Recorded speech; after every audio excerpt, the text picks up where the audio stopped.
Graba.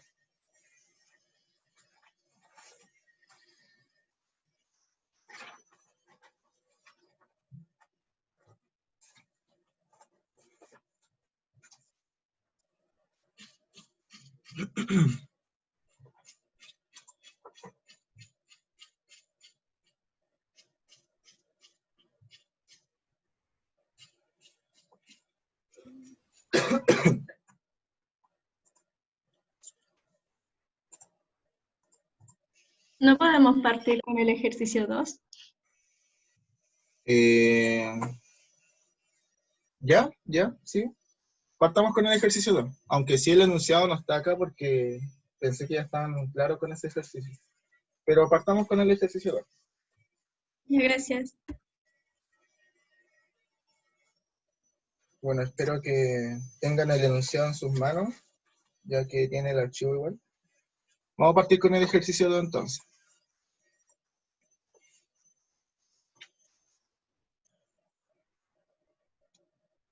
Bueno, dice que...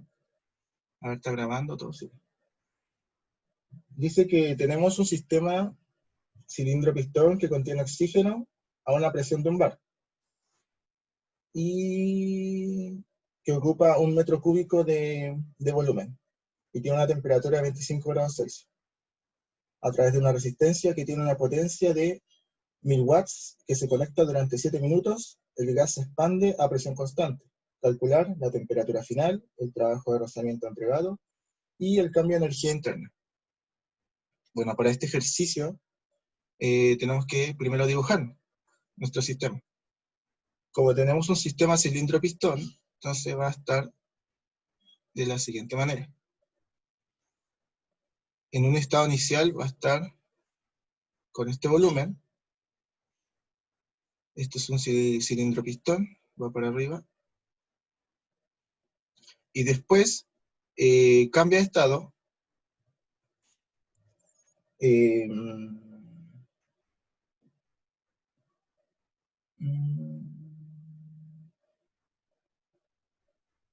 dice que tiene una resistencia. El solo hecho de que nos diga de que tiene una resistencia significa que está entregándole calor. O sea, si dibujamos la resistencia, podría ser así. Cuando se le entrega calor a un sistema, el sistema va a aumentar su temperatura y su presión. Entonces quiere decir que se va a expander. Va a incrementarse la presión de acá, asumiendo que afuera hay una presión normal, como por ejemplo un bar o una atmósfera. Entonces el sistema de acá adentro va a tender a expandirse. Entonces nuestro sistema final va a quedar de la siguiente manera. Va a quedar acá.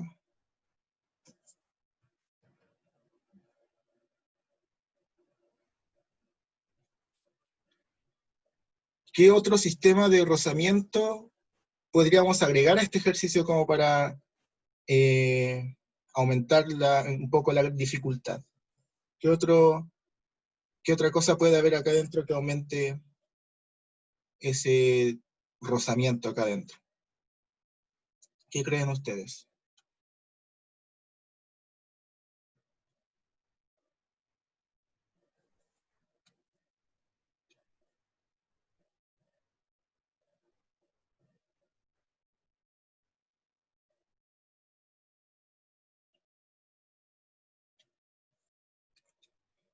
Otro sistema que puede ver acá podría ser, ejemplo, una hélice, un palito, y acá su rueda con paleta, y este que esté girando. Eso entregaría un trabajo de rozamiento. Este entrega calor, pero también se le considera como rozamiento. Entonces ese sería otro sistema para que los estudiantes no se confundan o les sorprenda al profe.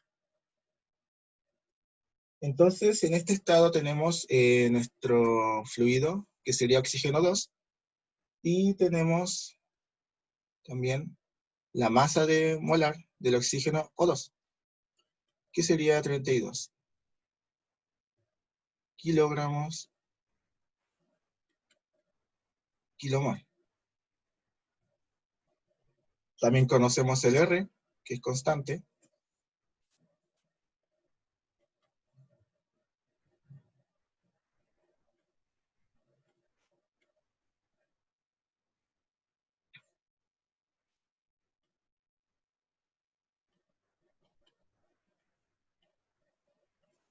Y vamos a comenzar entonces. A nosotros nos pide la temperatura final del gas, pero antes de eso nos dan información del estado 1. Este sería estado 1, este sería el estado 2. Entonces en el estado 1 nos dicen que tenemos una presión, pongamos acá estado 1, una presión 1 de un bar.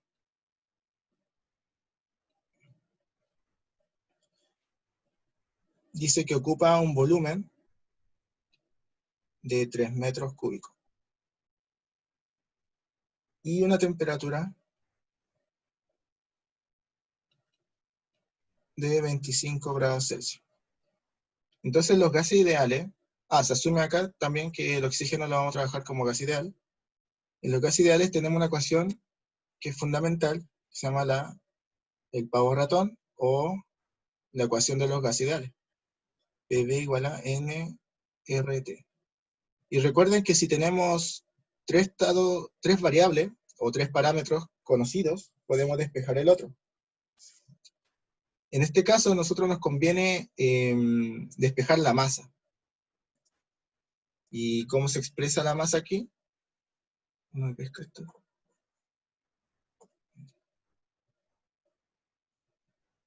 Ay. ¿Y cómo despejo esa masa? Sería con esta ecuación. N igual a masa partido en M por RT. Entonces de acá podemos encontrar esa masa y la despejamos. Por lo tanto, la masa va a ser igual a M, P1, B1, R y T1. Siempre es bueno encontrar todos los parámetros que podamos calcular. Entonces tenemos 32 kilogramos kilomol. Les recomiendo siempre hacer los ejercicios con sus unidades de medida al lado, para ver si se van todos, porque a veces uno se guarda un kilomol o algo, y está todo malo después. Entonces reemplazamos los valores.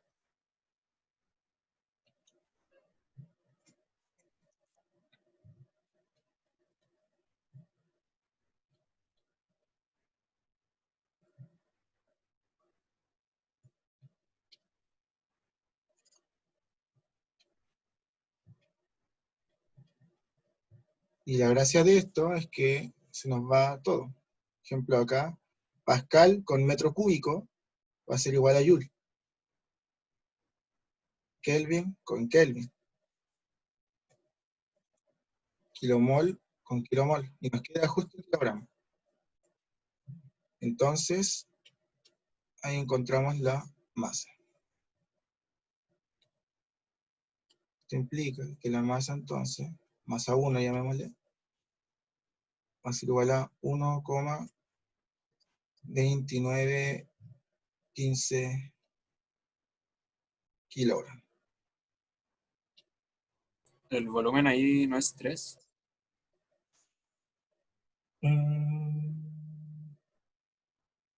Disculpen, acá me había equivocado. Sí, claro, acá era 3. O sea, más bien acá era 1, me equivoqué al leer, que me confundí con el metro cúbico y puse 3 ahí. Pero en el fondo acá era 1. Pero sí, tienes razón, si volumen 1 hubiera sido 3, entonces acá hubiera sido 3. Simplemente me equivoqué al leer. Disculpen. Entonces, con la masa ya calculada, ahora hacemos el análisis de la transferencia de calor. ¿Por qué? Porque nos dicen que hay una resistencia. La resistencia nos va a entregar calor. Y suponemos nosotros que todo ese calor va a ir hacia el oxígeno y que no se va a perder por las paredes ni por la tapa del pistón. Entonces, nosotros decimos, viene una ecuación de ¿cómo se llama? De transferencia, o sea, de calor y fluido, que es el calor, en este caso llamémosle del proceso 1 y 2, que sería del pistón, del proceso del punto 1 al 2, hasta el calor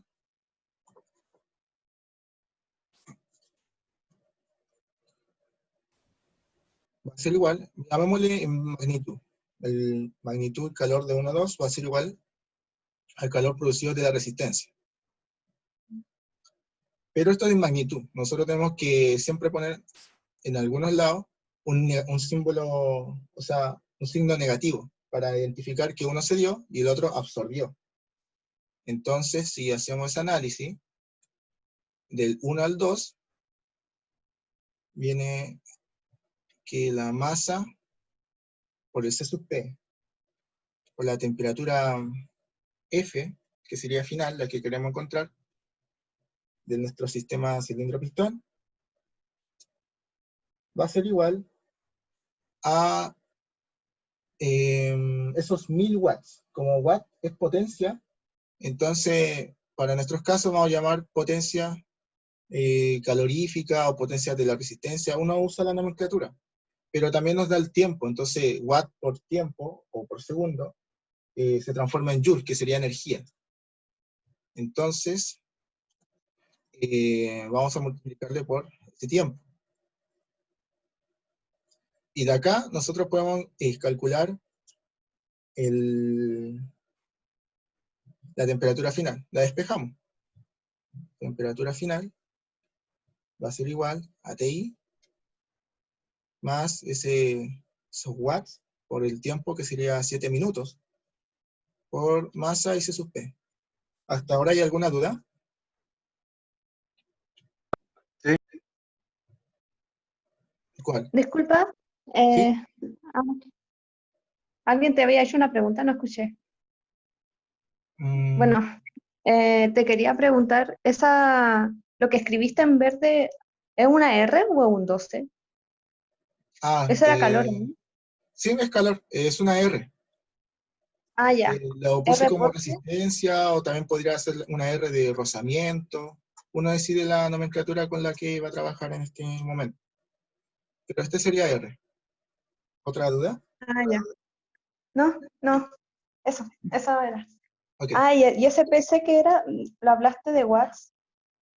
Ah, sí. Es que resulta que a nosotros nos dicen que a través de una resistencia que tiene una potencia de 1000 watts, este Ah, PC es potencia. claro, va a representar esa P de potencia. Y el T va a ser el tiempo, ya que nos dice que está conectada durante 7 minutos. Ah, ya. ¿Y por qué lo relacionaste así? Lo relacioné así porque, a ver, porque si nosotros tenemos 1000 watts,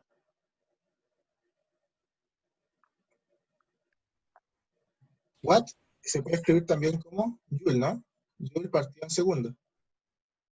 Esto es como un caudal que nos dice que va a entrar 1000 joules durante un segundo. Pero nos dice que está conectado por 7 minutos. Entonces 7 minutos son, por 60 va a estar en segundos, ¿no? Sí. Y entonces Mm, ahí se van los segundos y nos queda todo este valor que va a ser en joule. Y nosotros trabajamos en joule en termodinámica porque es la cantidad claro. de energía que se le entregó al sistema. Nosotros no trabajamos acá, siempre trabajamos con estado final inicial. Si trabajáramos así en forma chiquititas, como por ejemplo pasó un segundo, claro, ahí usamos 1000 joules, pero nosotros trabajamos siempre con un tiempo que ya pasó, por ejemplo 7 minutos, a veces ni dicen el tiempo, simplemente dice que llega a un estado de equilibrio, pero acá hay que Ya. transformarlo a joule. ¿Por qué? Porque el calor está en joule. Ya. Ya entendí, gracias. Ok, entonces reemplazamos los valores, están llegando más. Oye. ¿Sí? ¿Alguna pregunta? El C sub P, ¿qué era? El C sub P es Calor calor específico. específico. Vamos a escribirlo acá.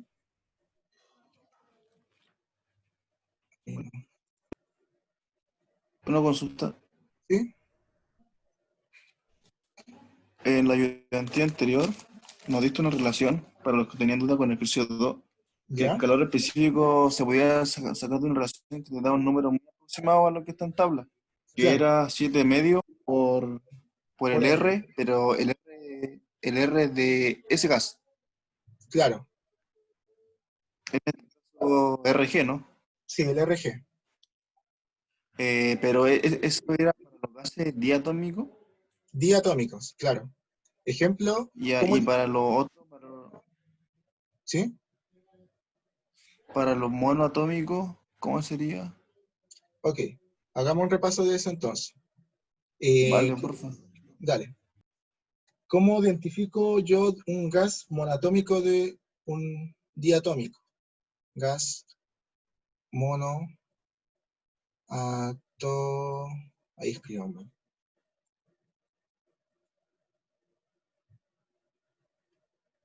Monoatómico. Un ejemplo sería trabajar con helio. Si nos dicen helio, el helio normalmente en el aire se encuentra así. Y como no hay un número acá, entonces se dice que es monoatómico.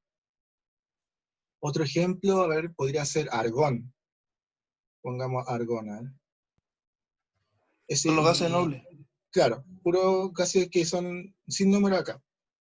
En cambio, los gases diatómicos, podría ser el nitrógeno, podría ser el oxígeno, el H2O, también se le considera diatómico. Entonces, esos serían algunos ejemplos. Ahora, ¿cómo calculo el C sub P y el C sub V? Hay varias ecuaciones. Ejemplo, para el monoatómico, el C sub V, que sería calor específico a volumen constante, por eso la V, acá C sub P, el P significa a presión constante. Entonces, el V va a indicar, en términos, a ver, de fundamentos termodinámicos, se puede decir que es 1 partido en N, por la diferencial de U, partido en la diferencial de T. Y esto, en modo resumen, sería 3 dividido en 2 por el R. Pero este R no es el R universal que nosotros conocemos, el 8314. Este R es el RG del gas. Porque si fuera el R universal, entonces todos los gases monoatómicos tendrían el mismo C sub V, pero no es así. El helio va a tener un C sub V diferente, el argón va a tener un C sub V diferente. Y es por eso que el RG, vamos a anotar acá, va a ser igual a R, el universal, dividido en algo que sea de este gas. Y ese algo es la masa molar. Y entonces de esa manera, cada gas tiene su masa molar diferente, va a tener un RG diferente. Entonces, acá también tenemos el C sub P. El C sub P se va a definir como el C sub V por el R. Y aquí 5 dividido en 2 por el RG. Lo mismo sucede con el diatómico.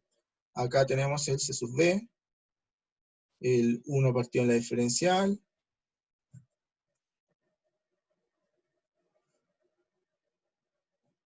la energía interna, delta temperatura, pero acá es 5 medios del RG.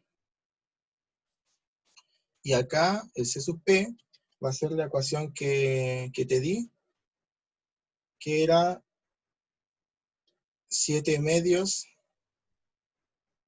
de RG. ¿Ya?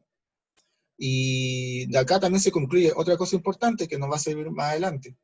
Así que espero que con esto quedemos clarito, que es el coeficiente adiabático. Ese coeficiente adiabático generalmente se escribe con K o con este símbolo que sería gamma. Y se define como C sub P dividido en C sub V. Y es por eso que para los monatómicos, acá sería 1,67. Tenemos que reemplazar estos valores nomás. Se van los RG y te quedan puros números. Esa sería la constante adiabática. Y para los diatómicos, a ver, vamos a tener que S sub P dividido S sub V. Y esto va a dar lo que nos da el profesor generalmente, que son para el aire, por eso acá el aire también se considera diatómico, sería 1,4. Y es por eso que nos dice que Generalmente se trabaja con coeficiente adiabático de 1,4. Yo creo que ahora está como bien resumido esto, ¿no? Este será como el resumen general de los gases monoatómicos y diatómicos, su coeficiente adiabático y cómo calcular su C sub P y C sub B. ¿Se entendió? Sí, vale, gracias. Ok. Entonces, como nuestro fluido de trabajo es oxígeno, O2, se considera diatómico. Acá hay dos opciones. Una, que el profesor nos dé el C sub P del oxígeno, como es, o que no nos dé. Y si no nos da, tenemos que usar esta ecuación, que sería C sub P igual a 7 medios partido RG. Y eso es lo que vamos a hacer acá. Ejemplo, vamos a tener ahora temperatura final igual a temperatura inicial, que va a ser igual a más PC por tiempo. Ya esa sería nuestra potencia partido en masa. Vamos a poner acá. Partido en nuestra masa. Y este C, bueno, ahí me equivoqué. Me faltó escribir C sub P.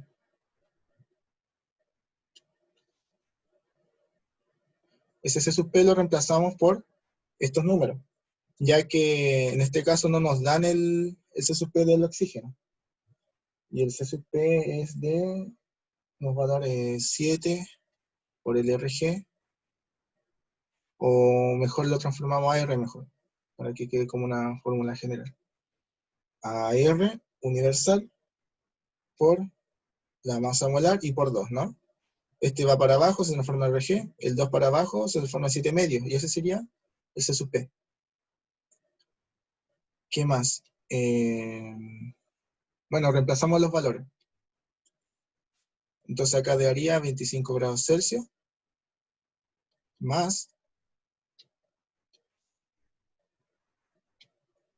este 2 lo voy a escribir acá. 32, pero que sería de la masa molar. Kilogramos, kilomol.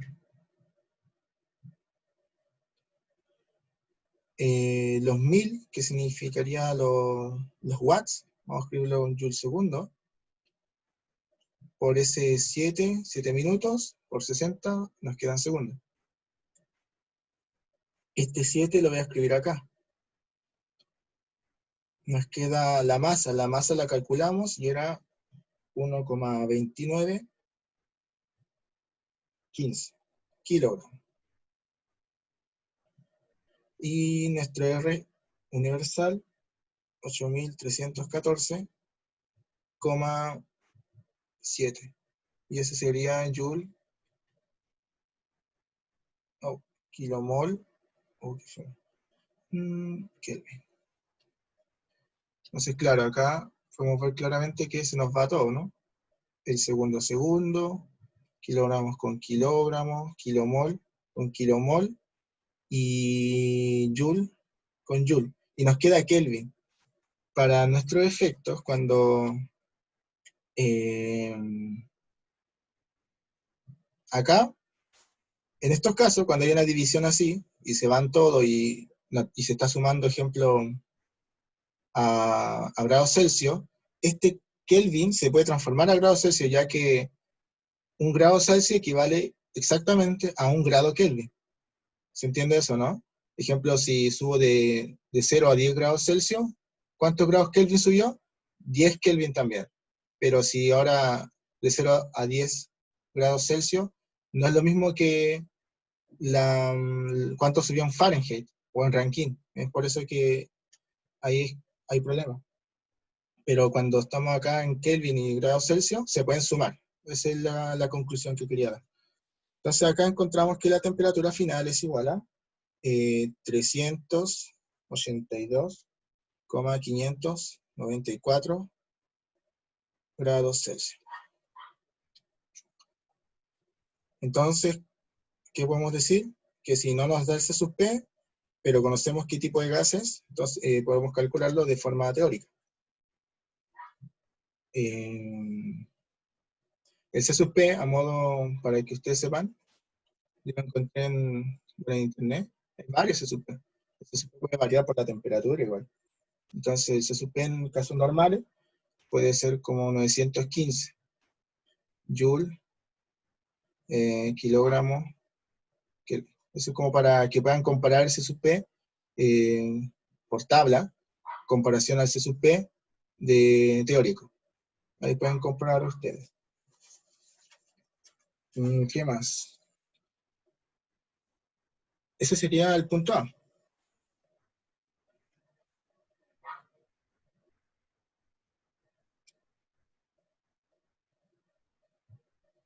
Bueno, para el punto B nos dice que...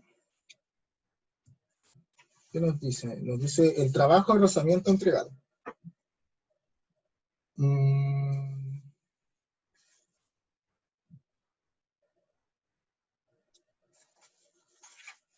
Bueno, el trabajo de rozamiento básicamente va a ser el calor de la resistencia en magnitud. Ya va a ser la potencia por el tiempo, que va a ser 1000 watts, por ese 7 y por el 60 y nos quedan segundos. Si multiplicamos eso, entonces nos debería dar ese trabajo de rozamiento. Pero esto nos va a dar en joule, y nosotros lo queremos en kilojoule. Entonces, ¿cómo hago eso? Lo divido en 1000. Vamos a dividirlo en 1000. Un rojito. Esto significa que 1000 lo divido, pero por efecto solamente para transformar el joule a kilojoule. Entonces, si reemplazamos eso, nos va a dar 420 kilojoule. Ese sería el trabajo de rozamiento.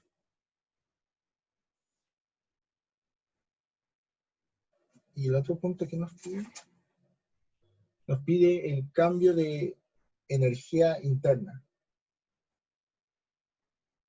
¿Cómo calculo el cambio de energía interna?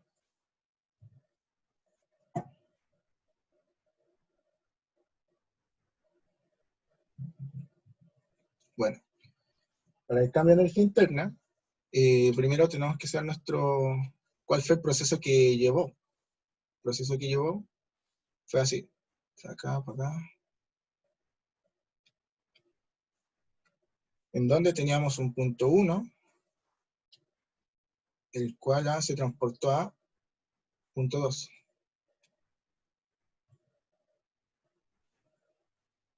1 a 2.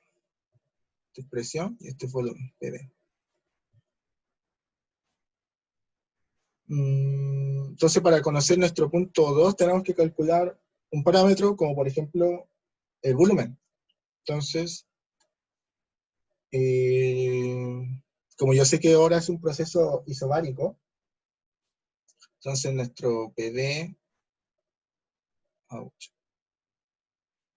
igual a NRT, lo podemos despejar. Dejamos todas las constantes a un lado, izquierdo, y las que son variables al otro. Entonces tenemos P, que va a ser constante, el N que no cambia, el R que no cambia, igual a T1 por B1. Y bueno, entonces como esto es constante para ambos, entonces vamos a poner T2 igual a B2. Y claro, de acá puedo encontrar el tiro que B2 es igual a B1 por T2 partido en T1. Reemplazamos los valores de B2, o sea, para el cálculo de volumen 2, que sería el volumen 1, que era de 1 metro cúbico. 1 metro cúbico. También tenemos ¿qué pasó? Está fallando. La temperatura 2, que sería el último que calculamos, que era 382 594 más 273. En las divisiones de temperatura siempre se deja en Kelvin, ya que si dividimos en Celsius hay un error notorio y está malo. Entonces siempre vamos a trabajar acá con Kelvin. Para todos los gases ideales en divisiones Kelvin. Entonces se nos van los Kelvin. Y nos va a quedar que el volumen 2 se incrementó a 2,2 metros cúbicos.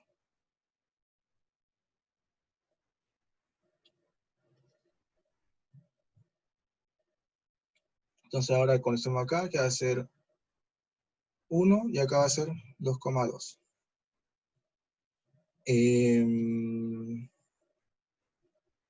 Entonces, como tenemos un proceso del 1 al 2 que es isobárico, podemos calcular el trabajo.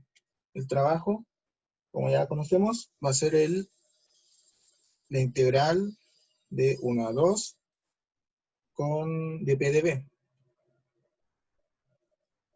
Como la presión es constante, ahora nos va a quedar la presión del 1 por B2 menos B1. Reemplazamos los valores, que va a ser, la presión 1 era de 1 bar, entonces 1 por 10 elevado a 5, para transformarlo a pascales. Esto por 2,2.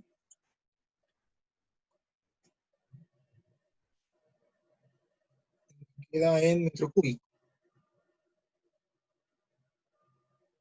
Y acá le multiplicamos por 10 elevado a menos 3, para transformarlo a kilojoule. Entonces el trabajo de 1 a 2 va a ser 120 kilojoule. ¿Hasta ahora se entiende? ¿O hay consultas?